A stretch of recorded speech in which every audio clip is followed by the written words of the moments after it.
So welcome back folks, this is Shardul Gavande and now we are starting with part 2 of IP static routing. Okay, so we'll open a software Cisco Packet Tracer. Now this time we'll take some routers.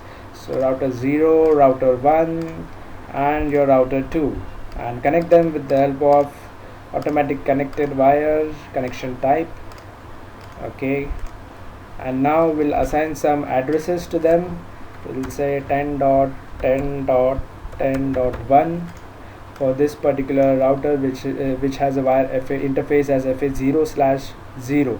Now for router 1 0/0 we'll assign some address as say 10.10.10.2, and for router 1 FA0/1 we'll assign address as 20.10.10.1, and for routers 2 FA0/0 we'll assign address as say 20.10.10.2. So this time we have taken a different address which lies in class A. As you can see, it comes under class A addressing. Fine. So now we'll add this addresses. We'll go in the config 0/0 10.10.10.1 and your net mask, and don't forget to enable this port. So in router 1 for 0/0 we have, so let's get into the CLI mode. Okay, this time we'll enter through CLI. We'll enter into config t config mode, then int, we'll say FA0/0 IP add, we'll say 10.10.10. Oops, I pressed some wrong button. Okay, 10.10.2 space 255.0.0.0. okay, and we'll hit the button enter, and we'll say no shut and then exit. Okay, so similarly for, again we'll say for int, now we have as FA, we have routers 1 FA0/ where it is FA0/1. okay, so we'll get into the router and we'll say FA0/1 IP add, we'll add the address which is 20.10.10.1 and the net mask as 255.0.0.0, and we'll hit enter. Again no shut and then exit. So let us check if for 0/0 we have assigned the right IP address. Okay, and for 1 again 20.10.10.1. fine. So we are pending with the last router now, which is router 2 for FA0/0. so we'll get into directly the config in 0/0 and we'll write 20.10.10.2 and simply enable the port. So you can see the red color has gone as we have configured our routers. Now let's try to send the packets from router 0 to router 1. You can see it will take some time. Again it is showing as failed. Okay, so don't panic, it takes some time. Again we'll send the packet router 0 to router 1 and you can see successful. So it takes some time to configure itself. Okay, so now the next from router 1 to router 2. Okay, it will again show as failed. Okay, so we'll test again from router 1 to router 2, successful. Fine. So it takes some time to configure itself. Next we'll test from router 2 to router 1, successful. Okay, now let's try from router 0 to router 2. So it shows as failed. So even if you do the second time, it will show you output as failed.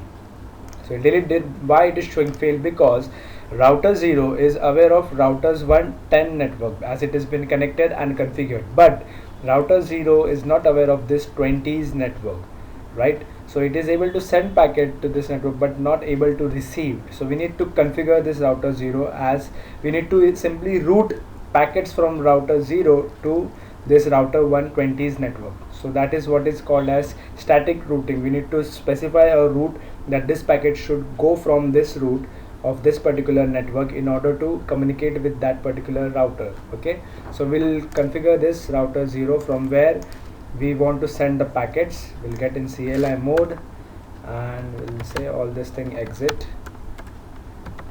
Okay, en, and we'll then get into config t. Okay, config t, and now we'll route the packets from, I will say, as IP route to which particular network, to this network. We want to route the packets to 20's network, so we'll write that network address as 20.10. Sorry, not 10, it was 20.0.0.0.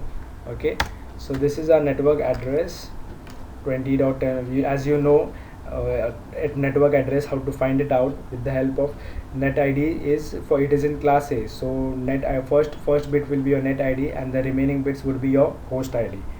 Okay, so 20.0.0.0, then 255.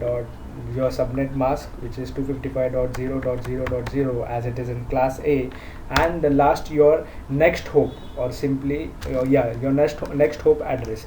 So IP route to the address which you want to route, its subnet mask, and the next hop to which you will pass. So in this case, the next hop will be, I would pass the packet from router 0 to this router.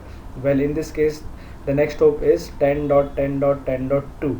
Okay, so I'll write as 10.10.10.2 and enter.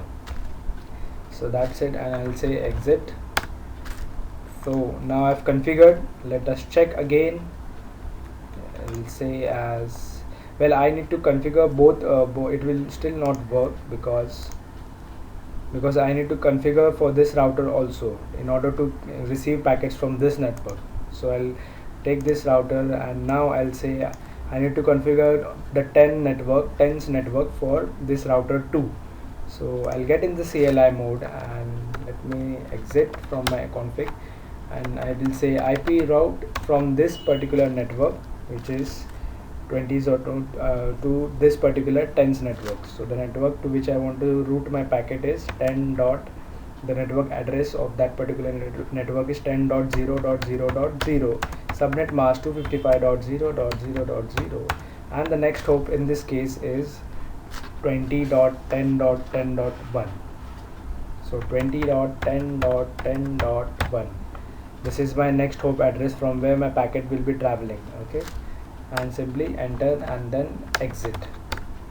So this is my static routing which I have performed. The IP route we are actually passing the address, or simply the network address of that particular network to which a packet should be reached out. So that's what is static routing.